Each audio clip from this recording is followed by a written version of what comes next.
3 ways to save money when selling your home.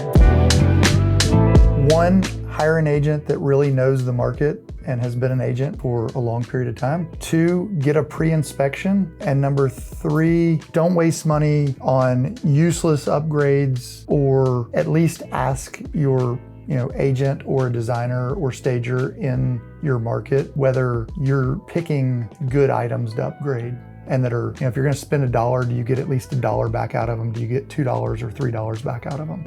Of those 3 things, hire someone who knows the market. Just make sure your agent is a full-time agent. Make sure that they know how to negotiate on your behalf. Make sure that they know all the verbiage to use when writing an offer or negotiating offer, and look at the reviews online. Just make sure you're hiring somebody that knows what they're doing.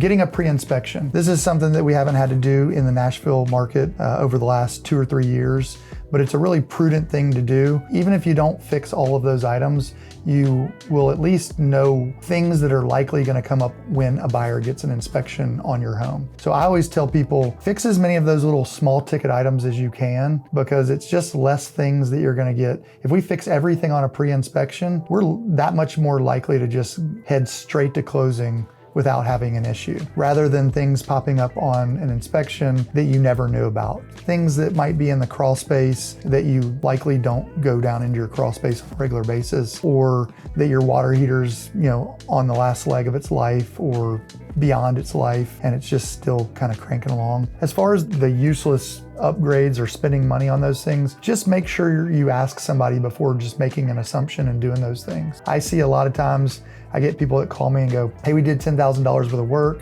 And I get over to their house and I'm like, oh my gosh, I wish you had called me beforehand, because you could have put this $10,000 in other places that would have, netted you more money. And sometimes you do things on houses that, don't get you any more money, and they sometimes are even negative. Like, I see people paint houses or paint rooms in their houses, and they're crazy colors that they really like, but it actually detracts away from the sale of their home. So those are 3 things that you can use or implement. But all those things, just call your agent first before you decide on doing things to your house.